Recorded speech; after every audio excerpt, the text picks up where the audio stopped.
जीवन में हम सभी कभी न कभी किसी ऐसी स्थिति से गुजरते हैं जहां हम टूट जाते हैं या बिखर जाते हैं, जहां सब कुछ खत्म सा दिखाई देने लगता है। हमें कुछ भी अच्छा नहीं लग रहा होता है। ठीक इसी समय हमें ज़रूरत होती है एक मोटिवेशनल स्पीच की, जो हमें उस अंधेरे से बाहर निकलने का काम करती है और हमें आगे का मार्ग दिखाती है। ठीक इसी प्रकार आज की इस वीडियो में कुछ ऐसी बातों का जिक्र करेंगे जिससे आपको न सिर्फ आगे बढ़ने का मौका मिलेगा, बल्कि आपके अंदर नई ऊर्जा का संचार भी होना शुरू हो जाएगा। जीवन में कठिनाइयाँ कब शुरू होती है, क्या आपने कभी सोचा है इस बारे में कि आपकी जीवन में कठिनाइयाँ कब आनी शुरू हुई?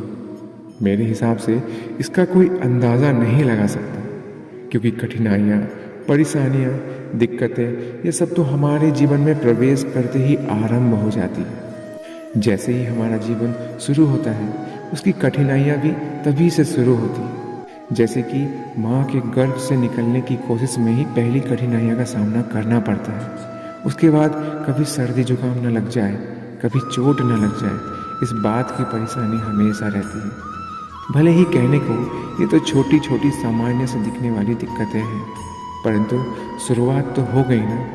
हम छोटे से उदाहरण को लेकर चलते हैं, जैसे कि किसी महिला का खाना बनाते वक्त हाथ में छोटा सा कट लग जाए तो हम उसे इग्नोर कर देते हैं। लेकिन कई बार यही छोटी छोटी कट जो हम बार बार इग्नोर करते जाते हैं, ये अंदर कब गहरा घाव बना देता है, इसका हमें पता ही नहीं चलता।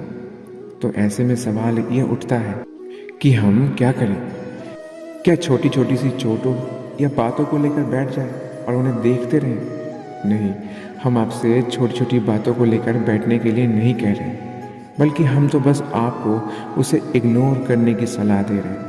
क्योंकि जीवन की अक्सर बड़ी कठिनाइयाँ छोटी छोटी चीज़ों को इग्नोर करने से ही होती हैं, जो आगे चलकर न जाने किस तरह का रूप ले लेती है, ये कोई बता नहीं सकता।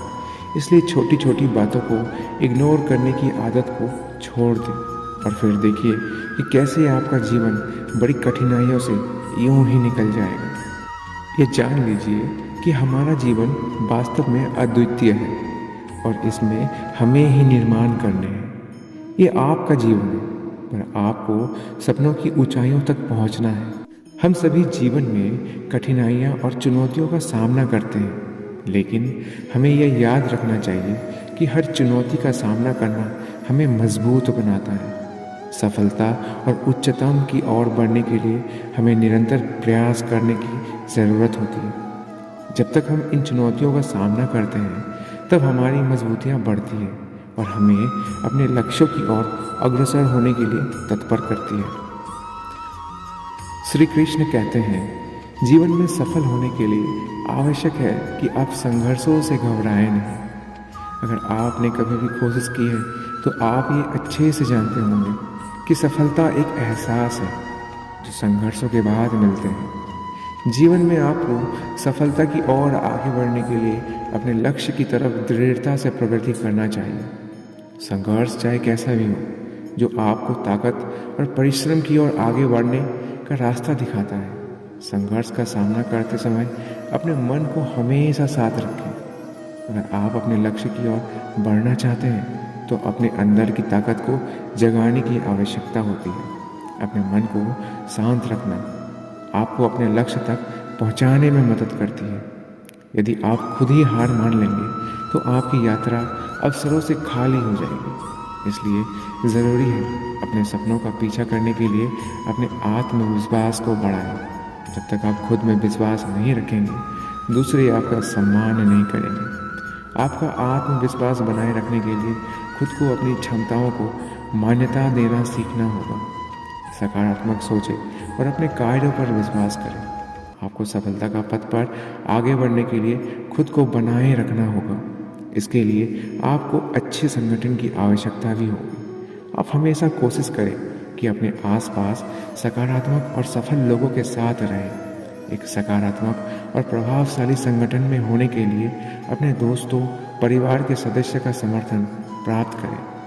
ये लोग आपके साथ आपके लक्ष्य की प्राप्ति के लिए आपका साथ देंगे। एक अच्छे संगठन के साथ संघर्ष करना आपको मार्गदर्शन, संघर्ष के अनुभव और उदारता प्रदान करेगा। हमें अपनी क्षमताओं का उपयोग करना चाहिए, नए गुणों को सीखना चाहिए और अपने व्यक्तिगत और व्यावसायिक दिग्गजों से संवाद करना चाहिए। यह मानव विकास हमें अपनी क्षमताओं का उपयोग करने में मदद करेगा और हमें बेहतर बनाएगा। व्यक्ति हर तरह से दुखों का समाधान ढूंढ लेता है, लेकिन कुछ ऐसी परिस्थितियां आ जाती हैं जो उसके जीवन के सबसे बड़े दुख का कारक बनती है। ऐसी परिस्थितियों से व्यक्ति इतना दुखी हो जाता है कि खुद को टूटा हुआ महसूस करने लगता है। जीवन के सभी कठिनाइयाँ हमारी अपनी रचनाओं और जो हमारे जीवन में बहुत कुछ हासिल करने की हमारी इच्छाओं से उत्पन्न होती है। यदि आप कठिनाइयों से बचना चाहते हैं तो आपको अपनी इच्छाओं को न्यूनतम तक सीमित रखना होगा। अंत में मुझे बस इतना ही कहना है कि सफलता के लिए स्वयं को समर्पित करें। सफलता एक प्रक्रिया है और हमें इसमें समर्पित होना होगा। हमें अपने कामों को सचेत और पूरे आत्मविश्वास के साथ करना होगा। हमें सफलता के लिए जीवन शैली को बदलना होगा। हमें अपने दृष्टिकोण को बदलना होगा, अपने उद्देश्य को स्पष्ट करना होगा और खुद को सचेत रखना होगा। एक समय की बात है, रवि और दीपक अच्छे दोस्त थे। वह दोनों एक दिन काम होने की वजह से शहर जा रहे थे। शहर का कोई पक्का रास्ता नहीं था, इसलिए वह दोनों जंगल के इलाके से गुजरते हुए शहर जा रहे थे। गर्मी बहुत होने के कारण वो दोनों बीच बीच में थोड़ा आराम करने के लिए रुकते थे और फिर आगे बढ़ते थे। उन दोनों ने अपने साथ खाने पीने की चीज़ भी रखी थी। दोपहर को जब दोनों दोस्तों को भूख लगी तो दोनों ने एक जगह पर बैठकर खाना खाने का सोचा। दोनों जब साथ में खाना खा रहे थे तभी उन दोनों में किसी बात को लेकर झगड़ा हो गया। झगड़ा इतना बढ़ गया कि रवि ने दीपक को थप्पड़ मार दिया। थप्पड़ खाने के बाद दीपक रवि को कुछ नहीं बोला। दीपक ने जंगल में से एक लकड़ी का छोटा टुकड़ा उठाया और उससे मिट्टी पर लिख दिया कि आज मेरे पक्के दोस्त ने मुझे एक थप्पड़ मारा। कुछ देर के बाद दोनों फिर से शहर जाने के लिए निकल पड़े। उस झगड़े के कारण दोनों एक दूसरे से बात नहीं कर रहे थे और शहर की तरफ आगे बढ़ रहे थे। आगे बढ़ते बढ़ते दीपक, जिसने थप्पड़ खाया था, उसकी चीखने की आवाज़ आई। दलदल में गलती से बुरी तरह फंस गया था। रवि ने देखा कि उसका दोस्त बुरी तरह दलदल में फंस गया। रवि ने तुरंत इसकी मदद की और उसे दलदल से बाहर निकाल दिया। इस बार भी दीपक कुछ भी नहीं बोला। दीपक ने उधर से एक पत्थर लिया और उस पत्थर से पेड़ के तने पर लिख दिया कि आज मेरे पक्के दोस्त ने मुझे बचाया। दीपक को ऐसा करते हुए देख रवि से नहीं रहा गया, तो उसने दीपक से पूछा, जब मैं तुम्हें थप्पड़ मारा था तभी तुमने मिट्टी पर लिखा और जब मैं तुम्हारी जान बचाया तो तुमने पेड़ के तने पर लिखा, ऐसा क्यों दीपक? दीपक ने जवाब दिया, जब तुमने मेरे साथ बुरा किया था तब मैं मिट्टी पर लिख दिया, क्योंकि मैं उस बात को अपने मन के अंदर तक नहीं बिठाना चाहता था और मैं ऐसा मानता हूँ कि उस मिट्टी की तरह बुरी बातें मेरे मन से निकल जाए। जब तुमने मेरे साथ अच्छा किया तभी मैंने वो बात पेड़ के तने पर लिख दिया, क्योंकि मैं उस बात को हमेशा के लिए अपने मन में रखना चाहता हूँ और हमारी दोस्ती को इतनी गहराई से मन में बसाना चाहता हूँ कि हमारी दोस्ती कभी भी ख़त्म ना हो पाए। ज़िंदगी में अच्छा और बुरा तो होता रहता है, ज़िंदगी उसी का नाम है। हम उस तिथि को कैसे संभालते हैं वो ज़्यादा महत्वपूर्ण होता है। जब हमारे साथ कुछ बुरा होता है तभी हमें उसे मन से निकाल देना चाहिए और जब भी कुछ अच्छा हो तो उसे ज़िंदगी भर के लिए मन में बसा लेना चाहिए। दोस्तों, इस वीडियो में बस इतना ही। मिलते हैं अगले वीडियो में। अपना ख्याल रखिएगा। जय श्री कृष्ण।